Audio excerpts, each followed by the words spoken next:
Welcome everyone. Today we're diving into the fascinating world of torque. Our goal is to create a YouTube video that explains torque in a fun and engaging way. This video will be around 10 minutes long, and it's designed specifically for Class 10 icse students. So let's get started and make learning torque an enjoyable experience. Torque is a measure of the force that can cause an object to rotate about an axis. It's essentially a twist or a turn applied to an object. The formula for torque is quite simple. Torque equals force multiplied by the lever arm distance. Mathematically, it's represented as tau equals sine F asterisk r, where tau is torque, F is the force applied, and r is the lever arm distance from the axis of rotation. The lever arm is the perpendicular distance from the axis of rotation to the line of action of the force.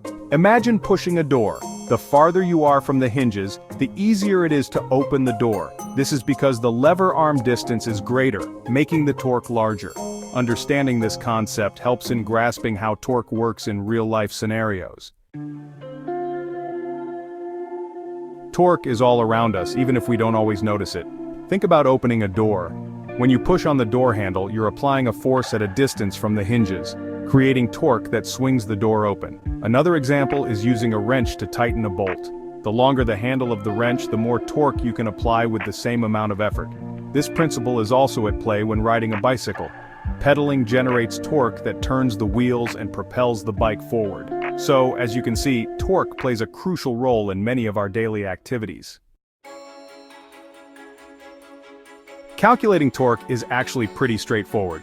Torque is the product of the force applied and the distance from the pivot point, often called the lever arm. Mathematically, it's expressed as torque equals force times lever arm.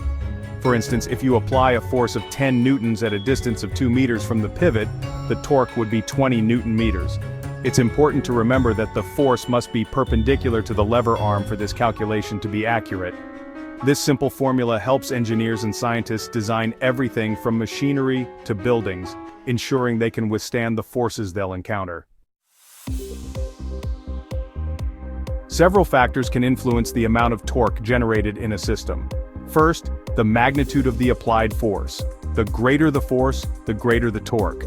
Second, the distance from the pivot point.